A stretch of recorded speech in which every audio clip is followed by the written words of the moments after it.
Oke teman-teman, di sini aku bakal ngejelasin apa itu MSIB ya. Jadi sebenarnya MSIB ini program dari Kementerian Pendidikan, dan MSIB ini terdiri dari dua program. Yang pertama itu magang sama studi independen gitu. Nah perbedaannya tuh apa? Kalau misalkan magang itu kita tuh ditempatkan di perusahaan. Jadi misalkan kayak di perusahaan Paragon, Trans TV. Nah, itu semua dari program magang. Jadi kita kayak kerja gitu. Ya. Terus kalau misalkan studi independen, kelas online gitu. Contohnya kalau misalkan teman-teman pernah ikut bootcamp ataupun course-course yang sekitaran 3 sampai 4 bulan gitu, entah dia video editing, bootcamp tentang IT atau content writing atau content creator dan lain-lain, digital marketing gitu kan. Nah, itu sudah independen. Jadi bedanya itu. Terus juga perbedaan kedua itu dari segi BBH. Jadi kalau student independen itu kita nggak dapat bantuan biaya hidup karena pembiayaannya itu udah masuk ke dari course-nya itu sendiri. Kalau misalkan teman-teman ikutan kayak kelas-kelas online gitu kan pasti bayaran. Nah, duitnya tuh kepake buat itu. Kalau yang sudah independen. Kalau misalkan yang magang, itu kita dikasih bantuan biaya hidup karena kita harus terjun langsung ke lokasi tempat magang kita. Kayak misalkan kalau misalkan aku kuliah di Malang kan, nah nanti setelah diterima di Jakarta misalkan, itu nanti kita harus ke Jakarta. Terus kalau emang kita tinggalnya jauh gitu kan, kayak orang asli Jawa Timur, itu nanti di Jakartanya itu ngekos gitu. Jadi bantuan biaya hidupnya itu untuk kebutuhan sehari-hari itu. Jadi nggak dibilang gaji juga. Jadi lebih ke bantuan biaya hidup. Jadi itu perbedaannya. Terus juga dari segi pelaksanaan. Nah pelaksanaan ini kalau yang studi independen ini dia pelaksanaannya secara online melalui Zoom atau Gmeet gitu. Terus nanti kita dikasih kayak project-project yang tugas-tugas yang harus kita kerjain, misalnya kayak project akhir.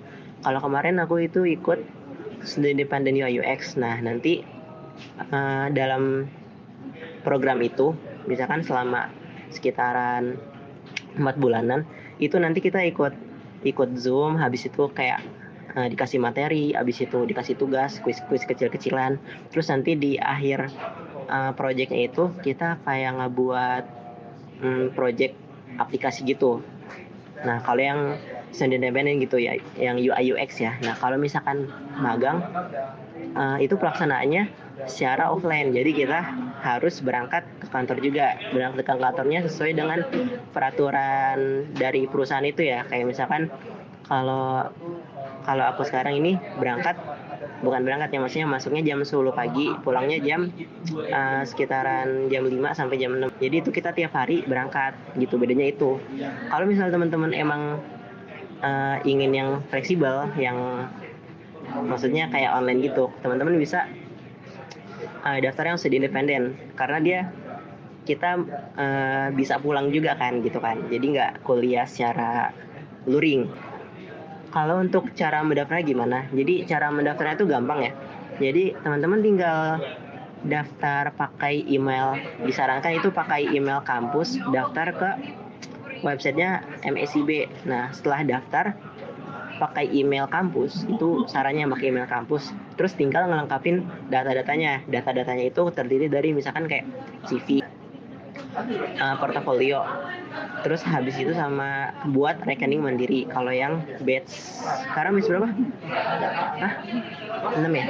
Nah kalau yang batch 6 itu nggak tahu nanti bakal dirubah lagi ya. Nah sama minta ACC, surat rekomendasi gitulah intinya. Kalau yang batch sebelumnya, batch 5 itu kita disuruh upload surat SPTJM gitu, sama surat rekomendasi, surat pertanggungjawaban sama rekomendasi.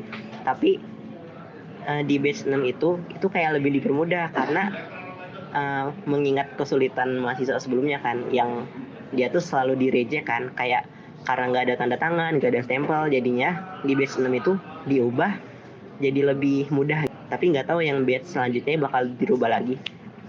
Intinya kalau yang MSIB ini tuh cepat berubah-berubahnya, jadi teman-teman juga harus update sendiri.